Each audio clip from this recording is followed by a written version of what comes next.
பிறந்த குழந்தை முதல் 18 வயது வரை உள்ள குழந்தைகளுக்கான இலவச இருதய மருத்துவ ஆலோசனை முகாம் ஆகஸ்ட் 2 வரை கோவை KMCH மருத்துவமனையில் நடைபெறுகிறது. முன்பதிவிற்கு 8754887568. இந்த 10 நாள் எழுச்சி பயணமே உண்மையே சொல்றேன், ஸ்டாலின் நிலை குளிந்து போய் நடுநடுங்கி போய் இருக்கிறார் என்பதைத்தான் அவருடைய உணர்வு பேச்சிலே நாம் அறிந்து கொள்ள முடிகிறது. நாங்கள் எல்லாம் கொண்டு கேட்கிறோம். ஆனால் இளங்கோவனிடத்திலே கூட சொன்னோம், அண்ணா மிகப்பெரிய வரவேற்பு இருக்கிறது, 1000 ரூபாயை நிறுத்தி விடாதீர்கள், 500 ரூபாயாவது கொடுங்கள் என்று சொல்லுகிற போது அவர் போறார், பேண்டை மாற்றி பார்க்கிறாரு, வேஷ்டியை மாற்றி பார்க்கிறாரு, டவுசரை போட்டு பார்க்கிறாரு, சைக்கிளை ஓட்டி பார்க்கிறாரு, படம் ஓடும். ஏன்னா அது மேஜிக் ஷோ. எங்கள் புரட்சி தமிழர் ஐயா எடப்பாடியார் போடுவது real show, the iron man of Tamil Nadu. நீங்க அமர்சாஜி எதுக்காக சந்தித்து அவர் சொல்றார், 100 நாள் வேலை வாய்ப்பு திட்டம் எங்கள் மகளிருடைய வாழ்வாதார திட்டம்.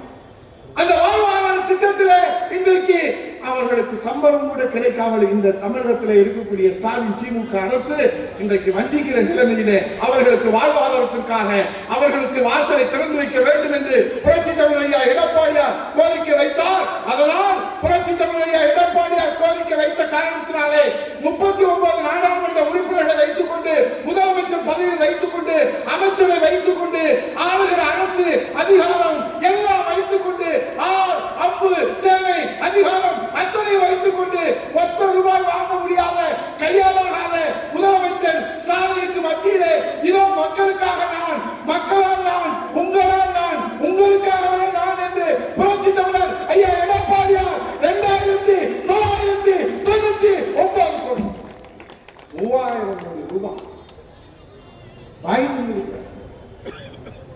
இது எவ்வளவு பெரிய சாதனை.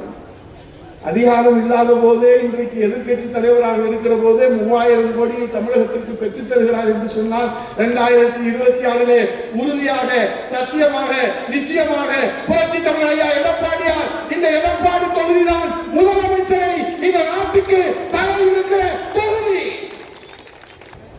4 ஆண்டு காலம் இந்த தமிழ்நாட்டு மக்களுக்கு உரிமை தொகை தரவில்லை, ஓய்வூதியம் தரவில்லை, மின்சார கட்டணம் இளம்பவர்கள் சொன்னார்களே, இன்றைக்கு 6 மடங்கு உயர்த்திருக்கிறார்கள்.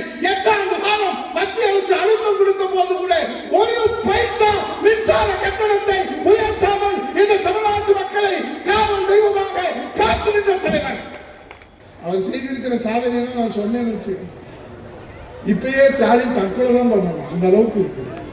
காவிரி பிரச்சனை 50 ஆண்டுகளான பிரச்சனை நிறைவேற்றி கொடுத்தாரு. நடந்தால் வாழி காவேரி திட்டம், காவேரியை தூய்மைப்படுத்த வேண்டும், கங்கையை போல் காவேரி போல் என்று இன்றைக்கு புரட்சி தமிழர் ஐயா எடப்பாடியார் அவர்கள் கொடுத்த திட்டம். குடிமராமத்து திட்டம் இன்றைக்கு 1132 கோடியிலே 5582 நீர்நிலைகளை தூர்வாரிய திட்டம். அதை சண்டாலையும் நிறுத்திட்டாங்க. தாலிக்கு தங்க திட்டத்தை சொன்னார் எங்க அண்ணன் இளங்கோ. தாலிக்கு தங்கம் திட்டம் என்ன தேச துரோகமா? பெண்களை ஊக்குவிப்பதற்காக அவர்கள் பட்டப்படிப்பு படித்து மனமேடையில உட்கார்ந்து இருக்கிற போது தாய் மாமன் வீட்டு சீதனம் வருகிறதோ இல்லையோ, தாய் வீட்டு சீதனமாக பட்டப்படிப்பு படித்தவர்களுக்கு 50,000 ரூபாய் திருமண உதவித்தொகை திட்டம், 1 பவுன் தங்கத்தை, தங்க காசை அள்ளி கொடுத்த வள்ளல் புரட்சி தலைவி அம்மா. அதான் சொன்ன வந்தவன அதை நிறுத்திட்டான். இப்ப அம்மா உணவகம் சீரழிச்சுட்டான், அம்மா குடிநீரை மூடிட்டான், அம்மா உப்பை மூடிட்டான். எத்தனை திட்டங்கள் அவனுக்கு வைத்தறிச்சல். இப்ப எல்லாத்தையும் விட்டுட்டு கருணாநிதி சிலையை திறக்கிறான். ஏன்னு கேட்டா எங்க அப்பா உங்க அப்பா வீட்டுல போய் தர